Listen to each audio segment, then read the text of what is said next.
लोकसभा निवडणुकीत भारतीय जनता पक्षाचा पराभव झाल्यानंतर मागच्या 2 दिवसापासून पराभवाची कारणे शोधत चालली आहेत। या दरम्यान भारतीय जनता पक्षामधील बेबनाव सध्या माध्यमासमोर आलेला आहे। दोन्ही बैठकीच्या वेळेस भारतीय जनता पक्षातील अंतर्गत कलह समोर आलेला आहे। विशेषतः भारतीय जनता पार्टीचे महानगराचे अध्यक्ष दिलीप कंदकुर्ते यांना टार्गेट केल्या जात आहे। याविषयी आपण सविस्तर चर्चा करण्यासाठी माझ्यासोबत आहेत क्रॉसलाईनचे संपादक डॉक्टर दिलीप शिंदे। नमस्कार दिलीप, 2 दिवसापासून भारतीय जनता पक्षामध्ये जो आपण राडा पाहायला मिळत आहे, दिलीप 2 दिवसापासून भारतीय जनता पक्षामध्ये जे अंतर्गत कलह दिसून येते, विशेषतः महानगराचे अध्यक्ष दिलीप कंदकुर्ते हे सॉफ्ट टार्गेट म्हणून समोर येत आहेत का? बरोबर। आपण जर बघितलं तर लोकसभा निवडणुकीत पराभव झाल्यानंतर त्याची कारणं शोधत असताना ही कारणं शोधण्याचं बाजूलाच राहिलं, परंतु अंतर्गत जो वाद आहे तो वाद सध्या भाजपमधला चव्हाट्यावर येताना दिसतोय। प्रतापराव पाटलांनी या पराभवाची जबाबदारी स्वतःवर घेतली। पत्रकार परिषद घेऊन त्यांनी तसं जाहीर केलं, कुणावरही त्यांनी ठपका ठेवला नाही। त्याच्यानंतर पक्षांतर्गत आढावा बैठक झाली ताज पाटील हॉटेलमध्ये आणि त्या ठिकाणी बालाजीराव पुणेगावकर यांनी दिलीप कंदकुर्ते यांना आव्हान दिलं खरं तर की तुम्ही त्या ठिकाणी बोलू नका आणि तुम्हाला बोलण्याचा अधिकार नाही म्हणून। तो राडा त्या ठिकाणी झाला। त्यानंतर पक्षनिरीक्षक म्हणून रावसाहेब दानवे 2 दिवसापूर्वीच नांदेडमध्ये आले, विखे पाटील। त्यानंतर विखे पाटील नांदेडमध्ये आले आणि ह्या विखे पाटलांच्या आढावा बैठकीदरम्यान संजय घोगरे यांनी देखील दिलीप कंदकुर्ते यांना भाषणापासून अडवलं किंवा त्यांना आपण काम केलं नाहीत किंवा त्यांच्यावर आरोप जे काही केले तिथे देखील गोंधळ झाला। म्हणजे एकूणच पहिल्या बैठकीतला बालाजी पुणेगावकर यांनी जे काही त्यांना परावृत्त करण्याचा प्रयत्न केला भाषणापासून, ती एक घटना आपण समजू शकलो असतो। परंतु त्यानंतरची ही दुसरी घटना जी आहे की दिलीप कंदकुर्तेंना अनुसरून, तर मला वाटतं की दिलीप कंदकुर्ते यांना कुठंतरी टार्गेट भाजपमध्ये केलं जातं। म्हणणं की हे सॉफ्ट टार्गेट आहे निश्चितपणे, कारण ह्या 2 घटना जर लगातार आपण बघितल्या तर त्यांच्याच बाबतीतल्या आहेत। म्हणजे पक्षांतर्गत कलह किंवा वाद जर आपण म्हणालो तर इतर कोणाबद्दलही वाद किंवा कलह ही चव्हाट्यावर आलेला नाही। पण तुला असं वाटत नाही का की इतर जे अनेक पदाधिकारी आहेत जे पदं घेतले परंतु प्रचारात ते कधी सक्रिय दिसले नाहीत, सुप्त अवस्थेमध्ये त्यांना पण विरोध अंतर्गत एकमेकाविषयी जरी ठीक आहे बोलत नसले तरी पण काही ना काही कुठं ना कुठं डाळ शिजते, हे तरी पक्क आहे का? शिजते हा प्रकार फार महत्वाचा आहे। शिजवणे हा प्रकार शिजवणे पण आहे का? शिजवणे जो प्रकार आहे तर हा निवडणुकीच्या तोंडावर अशा जेव्हा घटना घडतात तेव्हा या बाबतीमध्ये निश्चितपणे शंका येण्यासारखा प्रकार आहे की दिलीप कंदकुर्ते हे नांदेड दक्षिण विधानसभेचे संभाव्य उमेदवार म्हणून त्यांच्याकडे बघितलं जातं। त्यांनी यापूर्वी निवडणूक लढवली होती आणि काही फरकांच्या मतांनी त्यांचा पराभव झाला होता। बरोबर। पण पुन्हा एकदा ह्या निवडणुकीमध्ये त्यांना उमेदवारी भाजपची मिळू शकते, एक स्पर्धक म्हणून दिलीप कंदकुर्ते यांचं नाव समोर आहे। नाही, ते परवा काय म्हणाले होते माध्यमाशी, म्हणजे अनौपचारिक बोलताना म्हणाले होते, जोपर्यंत मी निवडून येणार नाही तोपर्यंत मी उभं राहणार। हां, म्हणजे याचा अर्थ की त्यांनी ठाम केलेला आहे, स्वतःशी निश्चय केलेला आहे की नांदेड दक्षिणमधून आपल्याला निवडणूक लढवायची आहे। आपण जर बघितलं एकंदर नरेश, तर भाजपमध्ये जी गर्दी झाली ही गर्दी खरं तर लाभाची ठरण्याऐवजी भाजपसाठी डोकेदुखी ठरणारी आहे आणि ते भविष्यामध्ये आणखी डोकेदुखी वाढणार आहे।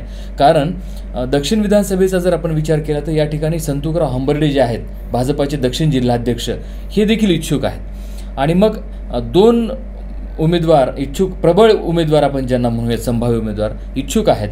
तर अशा वेळेस कुणाला तरी एका बाजूला करावं लागेल पक्षाला। बरोबर। आणि मग त्यावेळेस पक्षासमोर मोठी अडचण निर्माण होते। नाही, या व्यतिरिक्त अजूनही काही उमेदवार इच्छुक आहेत। विशेषतः अशोक चव्हाण यांच्यासोबत आलेली अनेक मंडळी आहेत, जसे की त्या भागाचे माजी आमदार ओमप्रकाश पोकर्णा पण दावेदारी करू शकतात किंवा अन्य चव्हाण समर्थक कोणीही भारतीय जनता पक्षातले करू शकते ते पण। त्यामुळं तू म्हटल्याप्रमाणे की भाजपची बस फुल भरलेली आहे, दक्षिण असेल उत्तरही असेल, पण या बसचा तू म्हणल्यासारखं ही पूर्वतयारी म्हणावी लागेल का? ज्या पद्धतीने उभा राहून बसमध्ये फार वेळ प्रवास करता येत नाही। बरोबर। आणि म्हणून कुठेतरी कोणत्या तरी पुढच्या थांब्यावर प्रवासी उतरतात, त्याच पद्धतीने भाजपचं होणार आहे। जसं आपण दिलीप कंदकुर्तेचा विषय समोर आणलेला आहे की बाबा या घटना भाजपमध्ये का घडतायत आणि दिलीप कंदकुर्तेच्याच बाबतीत का घडतायत, तर दिलीप कंदकुर्ते हे दक्षिण विधानसभा मतदारसंघाचे संभाव्य उमेदवार आहेत। ही गोष्ट काही लोकांच्या लक्षात आल्यानंतर त्यांचा पत्ता कसा कट करायचा एनकेन प्रकारे त्यांची जी प्रतिमा आहे ती पक्षाच्या समोर नकारात्मक गेली पाहिजे. या कारणातून कदाचित अशा घटना होत असाव्यात असं मला नक्की वाटतं. एकीकडे तुम्ही शिस्तीची भाषा बोलता की पार्टी विथ डिफरन्स म्हणता. भारतीय जनता पक्षामध्ये हे अपेक्षित आहे का की अशा प्रकारचे बेशिस्त वर्तन, मग ते संघटनात्मक असो किंवा निवडणुकीच्या काळातही आपल्याला तुम्ही आम्ही दोघेही आपण पत्रकार आहोत, जवळून अनुभवलो किंवा आजपर्यंतची भाजप आणि आताची भाजप, हा जो प्रवास आहे भारतीय जनता पक्षाचा, हे कोण्या दिशेला जाईल? सत्तेच्या एकीकडे सत्तेची राजकारण करायचं म्हणायचं किंवा बेरजेचं राजकारण म्हणायचं, बेरीज करता करता वजाबाकी तर होणार नाही. म्हणजे मुळामध्ये काय आहे नरेश, की कोणत्याही पक्षाचं काँग्रेस असेल, राष्ट्रवादी असेल किंवा शिवसेना भाजप असेल, तर एक संघटनात्मक ज्याला आपण रचना म्हणतो, ही रचना संघटनात्मक भाजपमध्ये आहे. पण अलीकडच्या काळात आपण अपेक्षित काय करतो की जे पदाधिकारी आहेत पक्षाचे, त्या पदाधिकाऱ्यांनी लोकप्रतिनिधीकडून त्यांच्या काम करून घेतलं पाहिजे, आपण हे अपेक्षित धरतो. आणि संघटना ही त्या लोकप्रतिनिधींवर वर्चस्व किंवा वचक ठेवून असावी असंही आपल्याला अपेक्षित असतं. परंतु अलीकडच्या काळात काय झालं, नांदेडच्या बाबतीत जर आपण बघितलं तसं तर महाराष्ट्रात, संपूर्ण महाराष्ट्रात आणि सर्वच पक्षामध्ये हे घडताना पाहतो आपण. पण नांदेडमध्ये चित्र असं आहे की प्रतापराव पाटील चिखलीकर हे भाजपमध्ये आल्यानंतर म्हणजे जे पदाधिकारी आहेत ते फक्त नामधारी आहेत की काय, अशी शंका आपल्याला घ्यायला जागा आहे. कारण ह्या पदाधिकाऱ्यांनी आपलं प्रभुत्व ज्याला आपण म्हणतो हे कुठेही दाखवलेलं नाही. पण म्हणजे एकूणच संघटना जी आहे, म्हणजे पक्ष जो आहे हा पक्ष लोकप्रतिनिधीच्या हातामध्ये आहे. नाही, भारतीय जनता पक्षाची जी रचना आहे 24/7 365 दिवस कार्यकर्त्यांना कामाला लावणारा पक्ष म्हणून आहे, कारण तिथं संघटनात्मक पदही आहेत. परंतु असं असताना संघटनेच्या पदाधिकाऱ्यांपेक्षा लोकप्रतिनिधी किंवा त्यांचं मित्रमंडळ प्रभावी झालं असं तुला वाटतं का? नक्की 100%. मी तेच म्हणत होतो की नांदेडमध्ये जर बघितलं आपण, मग शिस्तीच्या पक्षात हे असं चालेल का? मग हे असं चालत नाही, म्हणून त्याचे फटके आता भाजपला सहन करावे लागतील आणि भाजप ते सहन करत आहे. कारण एका सभेमध्ये पक्षनिरीक्षक आल्यानंतर जर आपल्या पक्षामध्ये गोंधळ होत असेल तर ही लक्षणं त्या फटक्याचीच आहेत. आणि शिस्त जेव्हा हरवली जाते ना, म्हणजे संभाव्य फुटीचे ही प्राथमिक लक्षण आहेत म्हणायला हरकत नाही. नक्की जेव्हा तुम्हाला एकतर राजकारणामध्ये येणारा माणूस हा राजकीय महत्वाकांक्षा ठेवून समोर येतो. आपण काल सूर्यकांताताई पाटलांच्या चर्चेमध्ये हाच उल्लेख केला की महत्वाकांक्षा असेल तर तुम्ही राजकारण करू शकता, असायलाच पाहिजे. आणि गुत्तेदारांची संख्या भरपूर असते, त्यांचा पक्षाला किती फायदा होतो होत नाही हा भाग वेगळा. परंतु राजकीय महत्वाकांक्षा असणाऱ्यांची जर संख्या पक्षामध्ये वाढली तर तिथं फुटीरतेला फार मोठी संधी असते. बरोबर. आणि आता भाजपमध्ये जे सुरू आहे नांदेडच्या, विशेषतः त्याच त्या दिशेनेच वाटचाल सुरू आहे. विशेषतः हे दोघेही पक्षाचे पदाधिकारी आहेत. मान्य काल जे झालं ते संजय घोगरे हे युवा मोर्चाचे जिल्हाध्यक्ष आहेत, बालाजी पाटीलही पदाधिकारी आहेत, आणि पदाधिकारी दिलीप महानगराचे अध्यक्ष आहेत. असं असताना हे चांगलं लक्षण आहे पक्षाच्या वाढीसाठी असं तुला वाटतंय का? नक्कीच नाही, कारण पराभव झाल्यानंतर खरं तर असे वाद चव्हाट्यावर येऊ नयेत. पराभवाची कारण मीमांसा शोधायला पाहिजे. आणि असं शोधत असताना हे काहीतरी बाहेर येणं हे पक्षासाठी भविष्यात धोकादायक आहे आणि नकारात्मक आहे असं आपल्याला म्हणता येईल. कारण याची संधी विरोधी पक्ष केव्हा घेऊ शकतो. नाही, आता तू जसं म्हटलास की संघटना आणि लोकप्रतिनिधी यांच्यात सामंजस्य असायला पाहिजे, एक सुसूत्रीकरण पक्षाचं राहायला पाहिजे. मग आता मास लीडर कोण आहे भारतीय जनता पक्षामध्ये? तर ज्याचे या संघटनेवर पदाधिकाऱ्यावरही वचक पाहिजे आणि प्रशासनावरही पाहिजे. नांदेड जिल्ह्यामध्ये काय झालं की आवक जावक जी वाढली ना भाजपमध्ये, त्याच्यामुळे नेमका कोण कुठला आणि कुणावर विश्वास ठेवावा असा प्रश्न सध्या आहे. कारण प्रतापराव पाटील चिखलीकर हे लोकप्रतिनिधी आहेत, ते मतदारसंघ सांभाळतात, संघटना ते सांभाळू शकत नाहीत. संघटना सांभाळण्यासाठी नांदेड उत्तर, नांदेड दक्षिण आणि महानगराध्यक्ष असे 3 अध्यक्ष पक्षाला आहेत. असे 3 अध्यक्ष पक्षाला असताना असा गोंधळ उडतो, याचं कारण असं आहे की भाजपामध्ये मागच्या काळात संघटनात्मक बांधणी जी व्हायला पाहिजे ती संघटनात्मक बांधणी झालेली नाही. याला जबाबदार कोण? संघटन मंत्री जबाबदार आहे का लोकप्रतिनिधी जबाबदार आहे का पक्षाचं जबाबदार? आता भाजपचं कसं की अंतर्गत जे राजकारण आहे ते संघटन मंत्री म्हणून या भाजपमध्ये एक स्वतंत्र पद आहे. बरोबर. आणि मला वाटतं की संजय कौडगे त्याच्या मराठवाड्याचे अध्यक्ष आहेत, संघटन मंत्री आहेत. हे संघटन मंत्र्यांचं काम की जे अंतर्गत चालू आहे याचा आढावा घेणे आणि पक्षश्रेष्ठीपर्यंत पोहोचवणे असंच कदाचित असावा. आपण एक त्याचा अंदाज बांधू शकतो. परंतु संघटन मंत्र्यांनी देखील भाजपाच्या कोणत्याही पदाधिकाऱ्यावर वर्चस्व ठेवलेलं आहे असं तरी दिसलेलं नाही. कारण संजय कौडगे हे जिथून आले त्यांची वाटचाल, त्यांचा विकास हे सगळंच इतर पदाधिकाऱ्यांनी बघितलेलं आहे. म्हणून त्यांचं नेतृत्व किंवा त्यांचं काय म्हणतो आपण की वर्चस्व हे इथले लोक स्वीकारतील. म्हणजे तुझं असं म्हणणं आहे की इथले प्रस्थापित राजकारणी संजय कौडगे सारख्या संघ परिवारातून आलेल्या कार्यकर्त्याला मान्य करत नाही? 100% स्वीकारलेलेच नाही हे चित्र आता दिसते आपल्याला. कारण तसं जर स्वीकारलं असतं, पक्षशिस्त महत्वाची आहे, मग पक्षशिस्त बिघडलेलीच आपल्याला दिसून येते ना आता. की हे जे आता प्रकार चालू आहेत दिलीप कंदकुर्तेच्या संदर्भामधले एक सॅम्पल म्हणून आज आपण चर्चेसाठी हा विषय घेतलेला आहे. की दिलीप कंदकुर्ते हा विषय आपल्यासाठी नाही, दिलीप कंदकुर्ते एक प्रातिनिधिक स्वरूपामध्ये आज आपल्या चर्चेमध्ये आहेत. म्हणजे तुला असं म्हणायचं दिलीप कंदकुर्ते हा सॉफ्ट टार्गेट आहे? सॉफ्ट टार्गेट आहेत, आणखीनही टार्गेट राहू शकतात. होऊ शकतात. मी काय म्हणालो की सॅम्पल आहेत दिलीप कंदकुर्ते, असे अनेक जण आहेत की त्यांना कदाचित येणाऱ्या काळामध्ये विरोध होऊ शकतो. याचा मागता बोलवता धणी कोण आहे? आता कटशहाचं राजकारण आहे. तर हे राजकारण पुढच्या काळामध्ये वाढू शकतं. कारण जसं मी म्हणालो की विधानसभा आहे, विधानसभेनंतर जिल्हा परिषद आहे, महानगरपालिका आहे.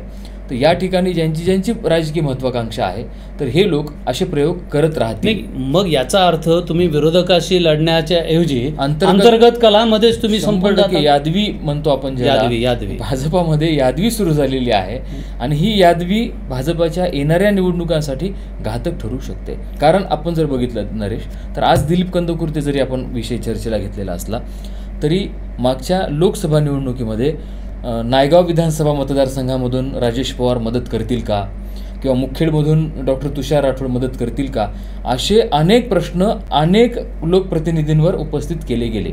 बरोबर. कारण भलेही रिझल्ट नंतर ते लक्षात आलं की कोण किती काम केलेलं आहे, पण हा जो प्रश्न उपस्थित केला गेला मागच्या काळामध्ये, तर असे अनेक प्रश्न आत्ताही अनेकांवर उपस्थित केलेले आहेत. जरी प्रतापराव पाटील चिखलीकर हे नंतर पत्रकार परिषद घेऊन खुलासा करत असले की या पराभवासाठी मीच कारणीभूत आहे, तरीही त्यांनी जे पोटात होतं त्यांच्या ओठावर आलं बेलुलीमध्ये. म्हणजे ते जे बोलले, कदाचित काही लोक आहेत की जे भाजपाला नुकसानकारक आहेत, येणाऱ्या काळात भाजपाचीच आहेत आणि ते भाजप, हो ना, दुसरं कोणी येऊन नुकसान करणार आहे. आणि भाजपाचा जो पराभव झाला, आपण जे काही लोक म्हणतात की जरांगे फॅक्टर असतील, अशोकराव चव्हाण असतील, ही जी कारणं आहेत, जसं ह्या पराभवाला अनेक कंगोरे आहेत असं मी नेहमी म्हणतो, तर त्या कंगोऱ्यापैकी भाजपमधली अंतर्गत दुही हा देखील एक मोठा कंगोरा आहे असं मला वाटतं. असू शकतो तसंही. पण एकंदरीत निवडणुकीचं विश्लेषण करताना, पराभवाची कारणं शोधताना, एकीकडे प्रताप पाटील चिखलीकर असं म्हणतात की मी स्वतः जबाबदार आहे.